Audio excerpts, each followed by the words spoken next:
Estamos de volta com o Religar e Conhecimento e Religião.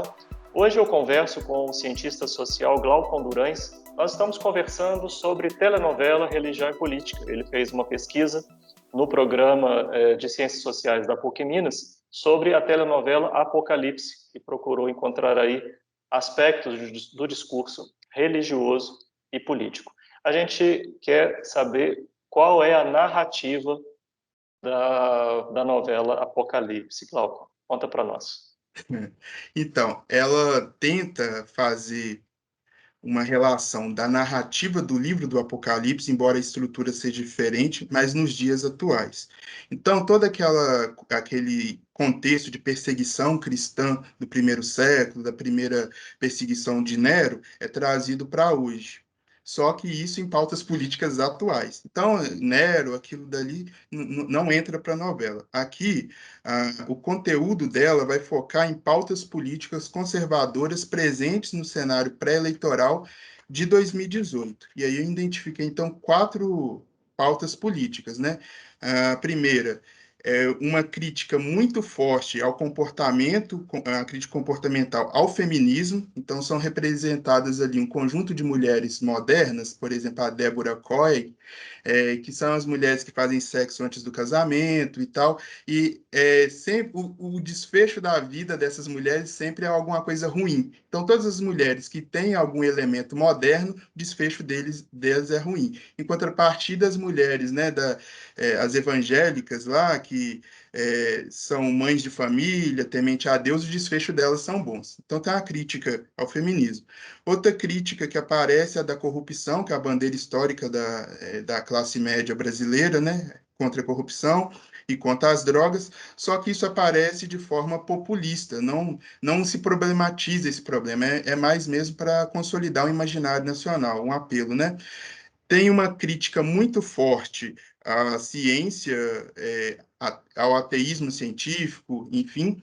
Então, a novela trabalha com, né, a Bíblia como essa fonte da verdade, a Bíblia como científica. Então tem um contraponto. Essa ciência aí, ateia é do mal, então o cientista ateu ele é do anticristo, e a ciência que, por exemplo, design inteligente, que eles usam a ciência do bem porque usa a Bíblia como verdade. E, por final, a pauta antiglobalista ou antiglobalização, que tem a ver com a crítica aos direitos humanos e ao ecumenismo. Então, representa ali a ONU e a Igreja Católica como instituições de Satanás, do anticristo, e que tem por finalidade construir, fazer uma moeda única, um governo único, uma religião única, dominar o mundo para o anticristo, né, levar mais pessoas para o inferno. E aí é interessante que a novela ela já começa mostrando seu final. O anticristo ele sabe que ele vai ir para o inferno no final, que ele vai fracassar, que Jesus vai voltar, e mesmo assim a novela inteira ele está ali o tempo inteiro colocando, né, as agendas dele para levar as pessoas para o inferno. Pelo que eu vi no seu trabalho e pelas imagens que você selecionou da própria novela, que você adicionou na sua pesquisa, é, também evoca o contexto atual brasileiro, né?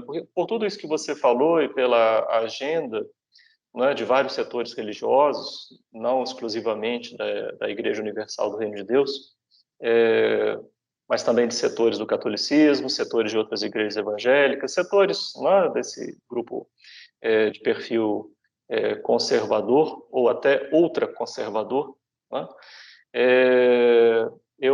Você traz também imagens que evocam, né, o ambiente político, né, daquele período 17, 18. Isso, essas imagens inseri elas mais na tentativa de exemplificar o discurso, porque se trata de uma novela, então não é só discurso.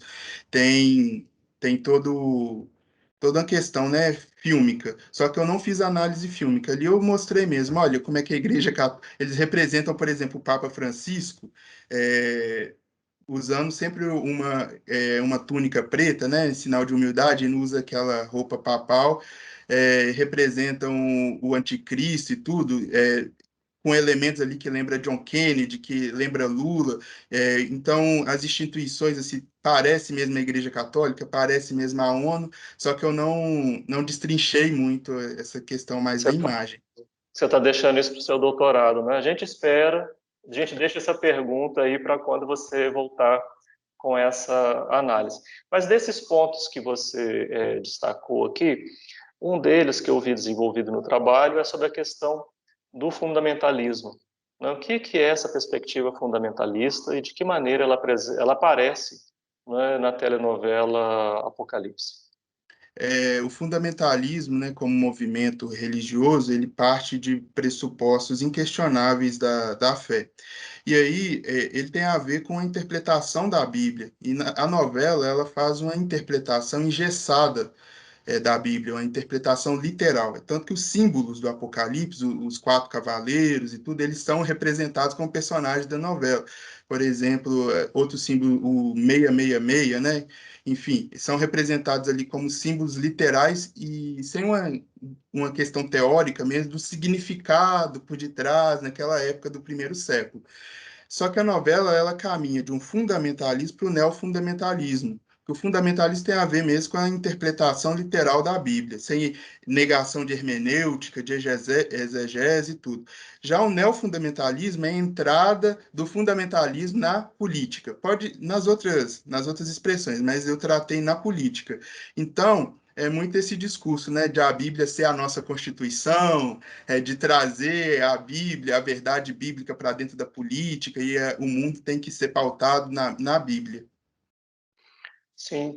Bem, você falou que fez uma análise religiosa e política. A parte religiosa, então, pelo que eu entendi, foi fundamentalmente ligada à questão do fundamentalismo. E a parte política?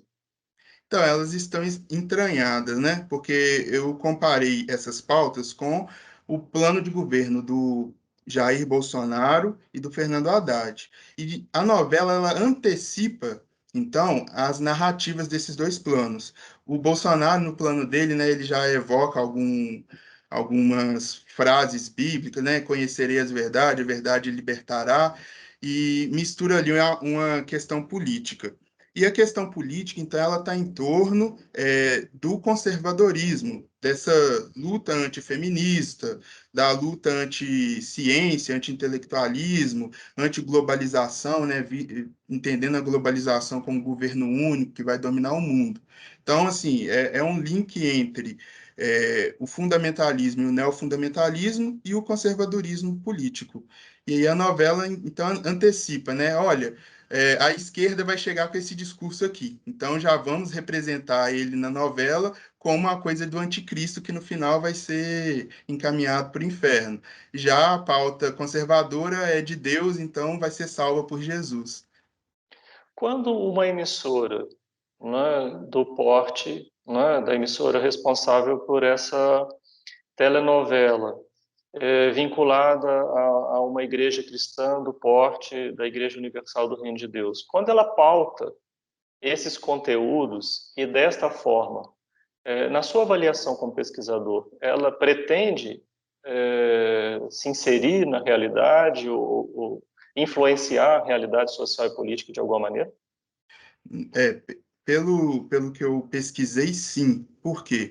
Essa novela, ela foi revista pela filha do Edir Macedo, a Cristiane Cardoso. Isso gerou, assim, um atrito muito forte entre a autora Vívia de Oliveira e essa Cristiane Cardoso, né?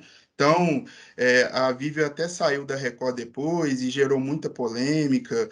E também eu percebi intencionalidades discursivas. Por exemplo, no discurso do anticristo, existem literalmente parte do discurso do presidente Lula, parte do discurso do John Kennedy, parte do discurso do Hitler. Então, eles trazem discurso dessas personagens políticos para construir a identidade do personagem anticristo na novela. Então, tem uma intencionalidade aí por detrás, né? E a intencionalidade que eu percebi é colocar, então, Lula, Kennedy, Hitler como uma coisa só. Mas o problema é que, na medida que a novela desconstrói a esquerda, ela desconstrói também o liberalismo. Porque o liberalismo, de forma nenhuma, ele apoiaria pautas ali que o conservadorismo da novela apoia. Então, assim, é uma crítica à esquerda, mas também ela acaba por destruir a direita liberal. Esse controle do discurso, pelo que você, então, detectou, está para além da autoria. Não é uma Isso. questão da autora da novela. Não, e isso daí foi assim uma das grandes polêmicas. A autora, em entrevista, ela falou que não reconhece aquilo que foi ao ar e o script foi mudado na novela. E aí, assim, eu não aprofundei em que medida que foi mudado, mas isso daí foi uma polêmica e, de fato, assim, a novela ela tem essas intencionalidades que não aparecem nas novelas anteriores da Record, as novelas bíblicas, né, da Record.